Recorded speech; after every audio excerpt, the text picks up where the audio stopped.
नमस्कार दोस्तों, भक्ति शक्ति में आप सभी का स्वागत है। एक समय की बात है जब भगवान श्री कृष्ण की पत्नी सत्यभामा उनके अस्त्र सुदर्शन चक्र तथा वाहन गरुड़ तीनों को अपनी सुंदरता, शक्ति और गति पर बहुत अभिमान हो गया था। तब भगवान श्री कृष्ण ने उनके अभिमान को दूर करने के लिए हनुमान जी की सहायता ली थी।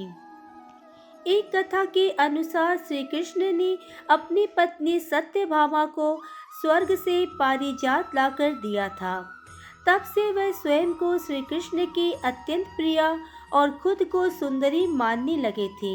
वही सुदर्शन चक्र को भी यही अभिमान हो गया था कि उसने इंद्र के वज्र को परास्त किया था।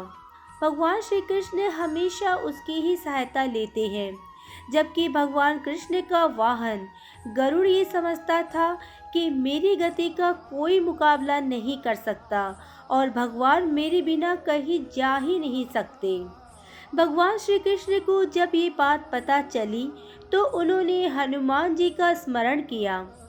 तत्काल हनुमान जी द्वारिका आ पहुँचे।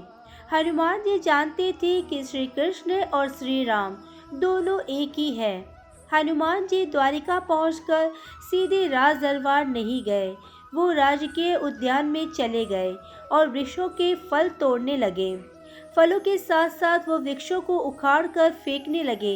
ये बात द्वारिका में आग की तरह फैल गई कि एक बंदर राजकीय उद्यान में उत्पात मचा रहा है। जब श्री कृष्ण भगवान को ये खबर पहुंची कि किसी बानर ने राजोद्यान को उजाड़ दिया है, तो श्री कृष्ण ने गरुड़ को बुलाया और कहा, अपने साथ सेना ले जाओ और उस बानर को पकड़ कर लाओ। गरुड़ ने कहा, प्रभु, एक मामूली बानर को पकड़ने के लिए सेना की क्या जरूरत है? मैं अकेला ही हूँ जो उसे मजा चखा सकता हूँ। कृष्ण मन ही मन मुस्कुरा दिए। श्री कृष्ण ने कहा, जैसा तुम चाहो। भगवान श्री कृष्ण की आज्ञा लेकर गरुड़ उद्यान में गए और हनुमान जी को ललकारा। बाग क्यों उजाड़ रहे हो? चलो, तुम्हें श्री कृष्ण बुला रहे हैं। तब हनुमान जी ने कहा, मैं किसी कृष्ण को नहीं जानता, मैं तो केवल श्री राम का सेवक हूँ। जाओ और जाकर कह दो कि मैं नहीं आऊँगा। इस पर गरुड़ को क्रोध आ गया और वह हनुमान जी से युद्ध करने लगे। तब हनुमान जी ने अपनी पूंछ बढ़ाई और गरुड़ को दबोच लिया। फिर पूंछ को एक झटका दिया और गरुड़ को दूर समुद्र में फेंक दिया। बड़ी मुश्किल से गरुड़ अपनी जान बचाते हुए दरबार में पहुंचा। गरुड़ ने भगवान श्री कृष्ण को बताया कि वह कोई साधारण बानर नहीं है, मैं उसे पकड़कर नहीं ले आ सकता। गरुड़ की बातें सुनकर भगवान मुस्कुरा दिए। सोचा, गरुड़ के बलशाली होने का घमंड तो दूर हो गया, लेकिन अब इसके वेग के घमंड को चूर करना शेष है। श्री कृष्ण ने कहा, गरुड़, हनुमान जी श्री राम जी का भक्त है, इसलिए नहीं आए। यदि तुम कहते कि श्री राम ने बुलाया है तो फौरन भागे चले आते। हनुमान जी अब मलय पर्वत पर चले गए। तुम तेजी से जाओ और उनसे कहना, श्री राम ने उन्हें बुलाया है। तुम तेज उड़ सकते हो, तुम्हारी गति भी बहुत तेज है, उन्हें साथ लेते आना। गरुड़ वेग से उड़कर मलय पर्वत पर पहुँचे। हनुमान जी से क्षमा मांगी और कहा, श्री राम ने आपको बुलाया है, अभी आओ मेरे साथ, मैं तुम्हें अपनी पीठ पर बैठाकर मिनटों में द्वारिका ले जाऊंगा। तुम खुद चलोगे तो देर हो जाएगी, मेरी गति बहुत तेज है, तुम मुझसे मुकाबला कर ही नहीं सकते। हनुमान जी मुस्कुराए, भगवान की लीला समझ गए।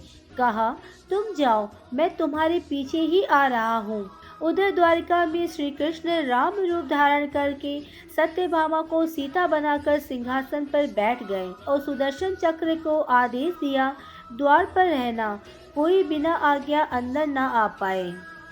श्री कृष्ण समझते थे कि श्री राम का संदेश सुनकर तो हनुमान जी एक पल भी नहीं रुक सकते, अभी आते ही होंगे। गरुड़ को तो हनुमान जी ने विदा कर दिया और स्वयं उससे भी तीव्र गति से उड़कर गरुड़ से पहले ही द्वारका पहुंच गए। दरबार के द्वार पर सुदर्शन ने उन्हें रोक लिया और कहा, बिना आज्ञा अंदर जाने की मना है। जब श्री राम बुला रहे हो तो हनुमान जी विलंब सहन नहीं कर सकते। उन्होंने सुदर्शन चक्र को पकड़ा और मुंह में दबा लिया। इसके बाद वो दरबार में आ गए, जहां सिंहासन पर श्री राम और सीता जी बैठे थे। हनुमान जी सब समझ चुके थे। श्री राम को प्रणाम किया और कहा, प्रभु आने में देरी तो नहीं हुई? साथ ही कहा, प्रभु माता सीता कहाँ है? आपके पास आज ये दासी कौन बैठी है? सत्यभामा ने जब ये सुना तो बहुत लज्जित हुई। इतने सजने संवरने के बाद भी हनुमान जी ने उसे दासी समझा। सत्यभामा का अपनी सुंदरता का घमंड चूर हो गया। तभी गरुड़ तेज गति से उड़ने के कारण हांफते हांफते दरबार में पहुंचा। गरुड़ की सांस फूल रही थी। हनुमान जी को दरबार में पहले पहुंचा देखकर वह चकित हो गए और हनुमान जी के चरणों में गिर पड़े। इस तरह गरुड़ के बल का और तेज गति से उड़ने का घमंड भी चूर हो गया। तब श्री कृष्ण रूपी श्री राम ने पूछा, हनुमान तुम अंदर कैसे आ गए? क्या द्वार पर किसी ने रोका नहीं था? हनुमान जी ने कहा, प्रभु सुदर्शन चक्र ने मुझे रोका था, मगर मैंने सोचा आपके दर्शनों में विलंब होगा, इसलिए उनसे उलझा नहीं और उन्हें मैंने अपने मुंह में दबा लिया। और ये कहकर हनुमान जी ने मुंह से सुदर्शन चक्र को निकालकर प्रभु के चरणों में डाल दिया। श्री कृष्ण ने हनुमान जी को गले लगा लिया। तो बोलिए पवन पुत्र हनुमान की जय। आज के वीडियो में बस इतना ही। अगर आपने मुझे अब तक सब्सक्राइब नहीं किया है तो सब्सक्राइब जरूर करें, कमेंट और लाइक करना ना भूलें। इसी कामना के साथ कि आप हमेशा खुश रहें, स्वस्थ रहें। नमस्कार।